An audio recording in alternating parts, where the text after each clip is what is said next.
Congressman Khanna joins us right now. Thank you so much for being with us, and welcome to The Story Is for the first time. Thank you. Congrats on the show. Thank you very much. So Senator Schumer voted no. He wasn't even publicly in favor of all this. Why is this his fault? Oh, look, he orchestrated it. Here are a few of the facts.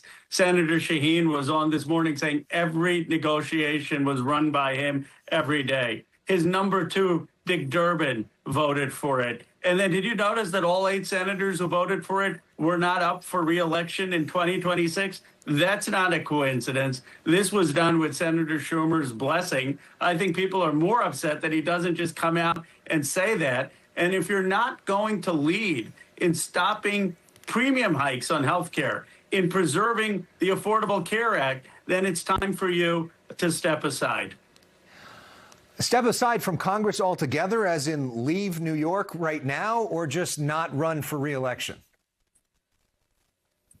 Just step aside as the minority leader. Obviously, he's been elected by the people of New York. And look, I respect a lot of his achievements. We worked together on the CHIPS Act. He was instrumental on that. He was instrumental in passing the Inflation Reduction Act. He was instrumental in passing the infrastructure bill. But the reality is he's not the right leader now. We need new, young leaders who are going to be aggressive. As you mentioned, his number two, Dick Durbin, voted for this. Who do you think should be running the Democratic caucus?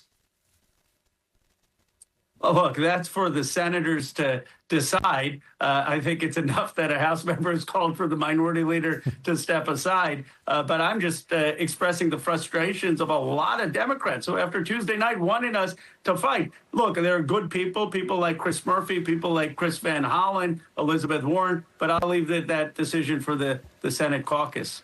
There's also a lot of frustration, though, of regular Americans who don't really care that much about the shutdown, but are frustrated when they go to the airport and they're being delayed or they're facing cancellations. People that are federal workers that are not getting paid on time, all the rest of it. What do you say to people who said there was no path forward on this and that we needed to come to a deal to just get this closed government back open again?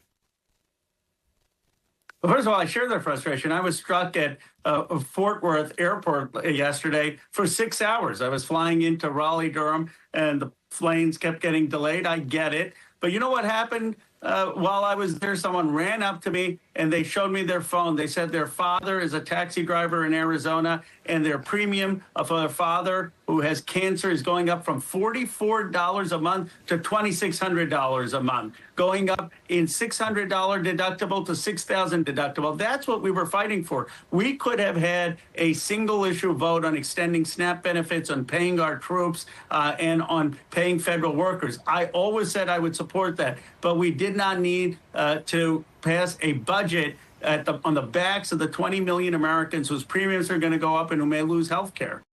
Khanna, thank you so much for joining us and sharing your views. Thank you so much, Elex.